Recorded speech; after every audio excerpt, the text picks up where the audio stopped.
All right, welcome back here to Fox and Friends. Well, if you didn't already believe it, there's a study that confirms it now. A college degree is more likely to skew a person's political beliefs to the liberal side of the spectrum.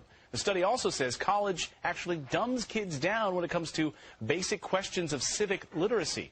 Fox News contributor and college graduate Tucker Carlson joins us now. Hey, Tucker, nice to see you this morning.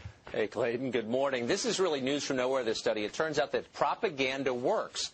If you take a bunch of young, impressionable students and put them in an environment in which all authority figures have a certain political point of view that they push on those students absorb that point of view. So this study shows pretty conclusively that college graduates are more liberal, that getting a bachelor's degree tends to make you more liberal on very specific social issues, gay marriage, abortion, capitalism, the larger question of capitalism, but doesn't necessarily raise your level of civic knowledge. So more than a third, for instance, of all college graduates cannot name the 3 branches of government. This is a required question, by the way, in the U.S. citizenship test, and 36% of all college graduates can't answer it. So, I'm sorry, then when we go $100,000 in debt to pay for college, is it better to not go to college at all than to get this kind of education?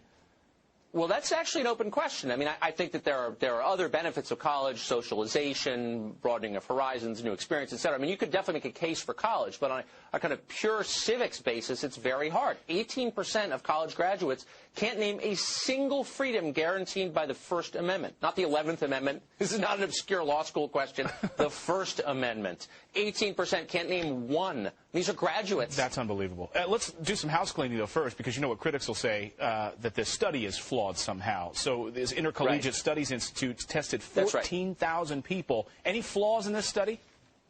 Well, I mean, there may be. I don't have the data right in front of me or the methodology, but it seems pretty straightforward. You take a large pool of college graduates and you give them a basic civics test. And you ask them, do you know, for instance, does the United States Constitution allow the establishment of a national religion or not? That's a pretty simple question, right? Yeah. A third didn't know.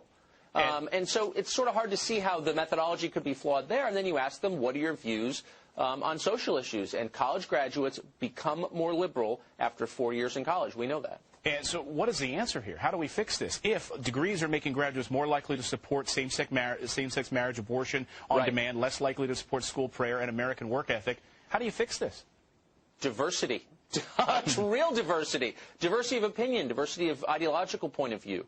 I mean, having professors who have a different perspective, right, who aren't conventional lifestyle liberals. I mean, it's fine to have liberal professors, but maybe you could throw a moderate professor in there, too, or a conservative professor in there, too. Colleges spend a huge amount of time and an enormous amount of money trying to diversify the pool of applicants to the college, but they do very little on ideological diversity. So having people who look different is the goal, but maybe having people who think different could be a goal, too. Well, now the proof is in the pudding with this study. 14,000. It's hard to beat a number like that. Tucker Carlson, always great to see you. Thanks for joining us this morning. Great to see you. Thank you. Thanks, Tucker.